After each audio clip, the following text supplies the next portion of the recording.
மாசத்துல அதுவும் டெல்டா மாவட்டத்துல இவ்ளோ காஞ்சி கிடக்குது. எனக்கு ரீட்டா தெரியும். யார் இது டெல்டா? அவங்க ஏன் மாவட்டாங்க? சண்முகம், ரீட்டா மாவட்டம் டெல்டா மாவட்டம். எக்ஸ்கியூஸ் மீ, சண்முகன்றது நான் சர்ச் வரதுக்கு முன்னாடி. நான் I'm Shan. Call me Shan dear. Shan, டெல்டானா ஆறு பெஞ்சு ஏரியிலயும் கடல்லையும் சேர இடம். விவசாயத்துக்கு நிறைய தண்ணி இருக்கும். சோ விளைச்சல் அமோகமா இருக்கும். நான் வேணும்னு சொன்னேன். டியூட், நான் அந்த ஏரியை விட ரொம்ப காஞ்சு போயிருக்கேன். என் பசி அதை விட அமோகமா இருக்கு. நான் இப்ப சாப்பிட்டே ஆகணும். இதோ அவங்க ஒருத்தர் வெள்ளையம் தலைமா வராரு, அவர்கிட்ட கேட்போம். Mister senior citizen, where can I find a cafe here in this place? கேப்பக்கூழ் எல்லாம் கிடைக்காது தம்பி. கேப்பங்குழா கேஃபே கேஃபே கலப்பு கடையை கேட்கறாங்க போல இருக்கு ஐயா. கலப்பு கடைனா? அதாங்க ஊர்ல டீ கடைன்னு சொல்லுவாங்க அது. ஐயா, பீஸா பர்கர் இதெல்லாம் கிடைக்கும்ல, அந்த இடம். அதெல்லாம் இங்க கிடைக்காது தம்பி. இங்க வெறும் கந்தர்ப்பம், சீயம், டீ, கொடை இதுதான் கிடைக்கும். பொறையா? அப்படின்னா கொரோனா காஞ்சி போன பர்கர் கடிச்சா பல்லே உடையும். சாப்பிடுறியா? I'm okay with some tea, bro. அப்படி வா வலிக்கு.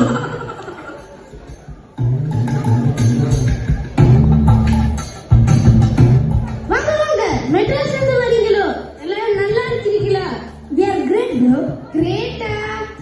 எது இந்த முட்டை வைப்பாங்களே அந்த டப்பாவை சொல்றாங்களோ? பூமர் அங்கிள், ஷான், சரி வில்லேஜ் அங்கிள். கிரேட்னா ஹோஹோன்னு இருக்கிறோன்னு அர்த்தம்.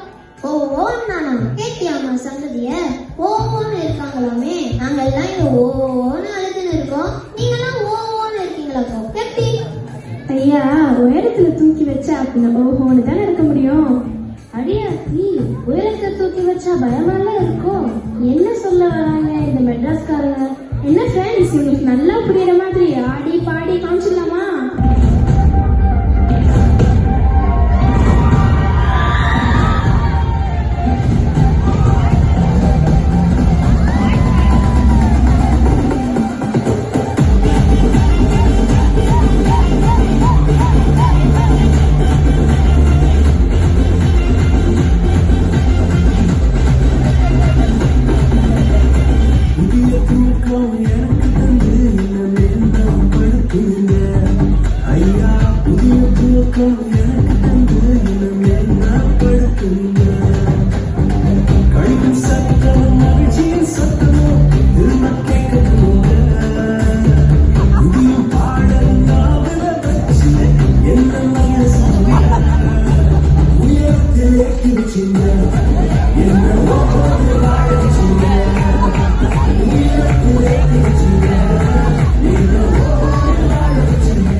மகிழ்ச்சியா கொஞ்சம் வாங்க. கொலா போட்ட பாப்பா இந்த பேண்ட். நாங்க உயரத்துல கீழே தான் எப்பவும் இருக்கணும். நிலம் வச்சிருக்கோம்ல, சம்பாதிக்கணும். மாடி வீட்டுல பகட்டா வாழ்றான். நாத்து நடக்கிற மிஷினு, அறுவடை செய்ய மிஷினு. ஆனா எங்க நிலைமை இதுதான். தாத்தா உங்களுக்கு கழிப்பும் மகிழ்ச்சியும் வேண்டாம். சொல்லுங்கம்மா, நீங்க சொல்லுங்க தம்பி. சார், பிரச்சனை யாருக்கு தான் இல்லை இருக்கு. ஆனா ஒத்தாசைக்கு உங்களுக்கு ஒரு பணக்கார மாமாவும் இருப்பாருல்ல. லாங்கடேஷன் அங்கிள், எங்க அம்மா சிங்கிள் சோ மாமா இல்ல. என் ஸ்டேட்டஸும் சிங்கிள் சோ மாமனார் இல்ல. அப்ப எனக்கும் யாரும் ஹெல்ப் பண்ண மாட்டாங்களா? ஐயா, நீங்க சொல்றது என்னமோ கரெக்ட் தான். ஆனா ஒரு சின்ன கரெக்ஷன். பணக்கார மாமா இல்ல, பணத்தை சம்பாதிக்கிற பலத்தை கொடுக்கிற அப்பா இருக்காரு. சொல்லு சார், நாங்க சொல்ற அந்த அப்பா தான் நம்ம எல்லாருக்கும் அப்பா. யாருங்க அது? அவர் பேர் இயேசு. நீங்க சொல்றது ஆமே, உங்க காதுல வருதா? ஓ, நீங்க அல்லேலூயா கோஸ்தியா? அப்பவே நினைச்சேன் நீங்க ஆடுறதும் பாடுறதும். நாங்க என்ன ஆடிய முடிக்கல ப்ரோ. ஷான், ஓ, இந்த பெரியயா உங்களை மாதிரி ஒரு கூட்டம் வரும்போது இயேசு சாமிய கும்பிட ஆரம்பிச்சாங்க. ஞாயிற்றுக்கிழமையானா தவறாம சர்ச்சுக்கு போறாரு. ஆனாலும் அவரும் என்ன மாதிரிதான் கஷ்டத்துல இருக்காரு. அம்மாடி, இந்த உலகத்துல கஷ்டம் இருக்கும்.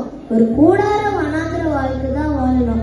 ஆனா பரலோகத்துல தான் நாம கவலை இல்லாத ஒரு வாழ்க்கை வாழ முடியும். யார் சொன்ன விஜயாலனுக்கு? எங்க பாஸ்டர்.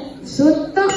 அப்படின்னா இப்போ நாங்க இந்த உலகத்துல கஷ்டம் மட்டும்தான் படணும்னா அப்படிப்பட்ட ஒரு கனவை எங்களுக்கு வேண்டவே வேண்டாம். கண்டிப்பா இல்லை. கஷ்டம் மழை போல வந்தாலும் கத்தரை தூளா உடைச்சு போட்டு அவர் கலந்து கொடுப்பார். ஐயா, எல்லா சபையும் ஆகக்கூடிய சபைகள்.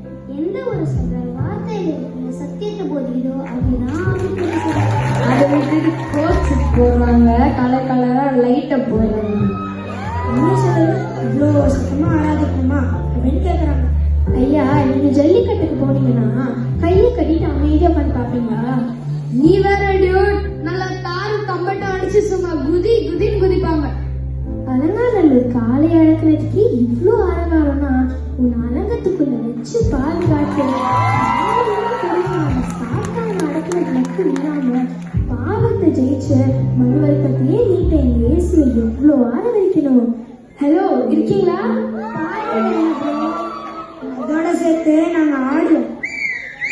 விசில் கூட அடிப்போம். ஜானே ஊத்துற அந்த நாகேஸ்வரத்தை.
அதெல்லாம் கேட்கறதுக்கு நல்லாதான் இருக்கு. இப்ப பாருங்க, இதாங்க நல்லண்ணா.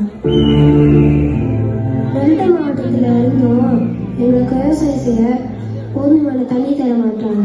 வாங்கின கடனை திருப்பி கொடுக்க முடியாததுனால நாங்க தற்கொலை பண்ணிக்கிறோம். எங்க குடும்பங்க பட்டியலில சாவுறாங்க. வருஷம் வருஷம் தை மட்டும் பொறுக்குது. ஆனா எங்களுக்கு இன்னும் வழியே பிறக்கலையே. ஐயா, மறுபடியும் என் பதில் அதேதான். இயேசு. நாங்க ஜில்லா கலெக்டர்கிட்டே மனு கொடுத்து பார்த்தோம். ஒரு பிரயோஜனமும் இல்லை.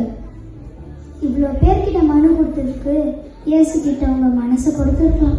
நீங்க மட்டும் கேட்டீங்கன்னா அவர் கர்நாடகாவில் இருக்கிற காவேரியில இருந்து இல்லைங்க, எருசலேம்ல இருக்கிற கெதிரோ நாட்டுல இருந்தே தண்ணி கொண்டு வருவார்.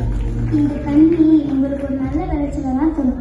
ஆனா அவர் தர தண்ணி உங்க மன உளைச்சலை எடுத்து போட்டுட்டு நித்திய வாழ்வையே தரும்.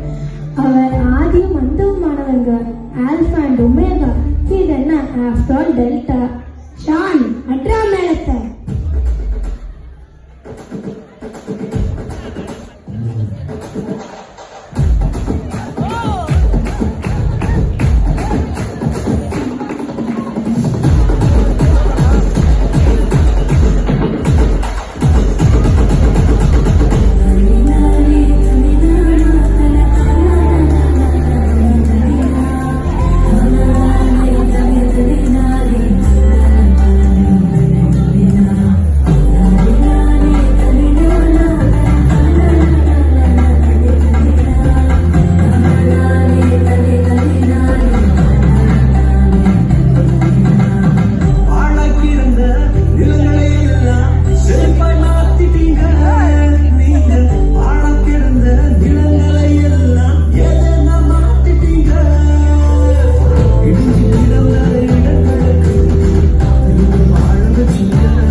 அக்கா, நான் ரசிக்கப்பட்ட 6 மாசம் ஆச்சு.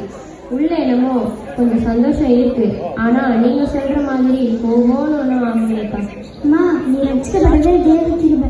அதுல ஒரு பெரிய அர்த்தம். விவசாயத்தை பத்தி நான் உனக்கு சொல்ல தேவையில்லை. நீ இன்னைக்கு வந்து வச்சுட்டு அடுத்த நாள் வந்து அறுவடை பண்ணுவியா? அது எப்படிக்கா? பயிர் விளையத்துக்கு 6 மாசம் ஆகுமே. கரெக்ட். அது வரைக்கும் நீ என்ன பண்ணுவ? களை எடுத்து தண்ணி பாய்ச்சு. அதேதான்.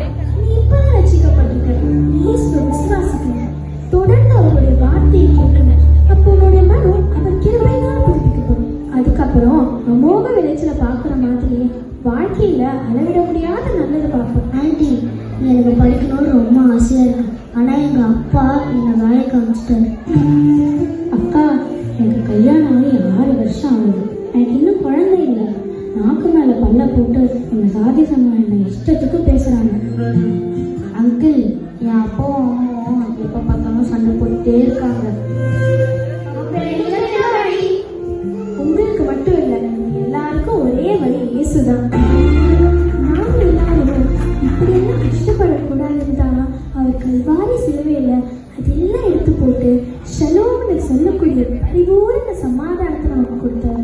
ஷலோம்னா எந்த விதமான நோய் நொடி இல்லாம, கஷ்ட நஷ்டம் இல்லாம, வறுமை இல்லாம, சண்டை சச்சரவு இல்லாம, கிறிஸ்துவுக்குள்ள எப்பொழுதும் சந்தோஷமா இருக்கிற ஒரு நிறைவான வாழ்க்கை. பெர்ஃபெக்ட்.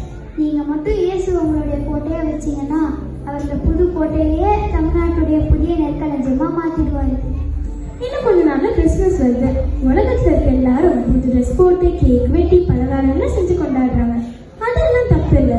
இவ்வளோத்தையும் பண்ணிட்டு இயேசுவை மையமா வைக்கலன்னா அது வெறும் பண்டிகை தான். கிறிஸ்துமஸ் ஒரு பண்டிகை இல்லைங்க, அது சரித்திரத்தையும் நம்ம வாழ்க்கையையும் திருப்பி போட்ட ஒரு சம்பவம். நீங்களும் உங்க வாழ்க்கையில் இயேசுவை மையமா வச்சீங்கன்னா அவர் உங்களுக்கு ஷலோம் கொடுப்பதோடு மட்டும் இல்லாம ஏற்ற காலத்துல உங்க உயர்த்தோ செய்வாரு. அப்புறம் என்ன? ஓஹோதான். இயேசு கொடுக்குற இந்த புதிய துவக்கத்துல ஓடு வாழ நாங்க ரெடி. ஓ நானா, வாழ்றதுக்கு என்ன, ஆடுறதுக்கே இப்ப நாங்க ரெடி.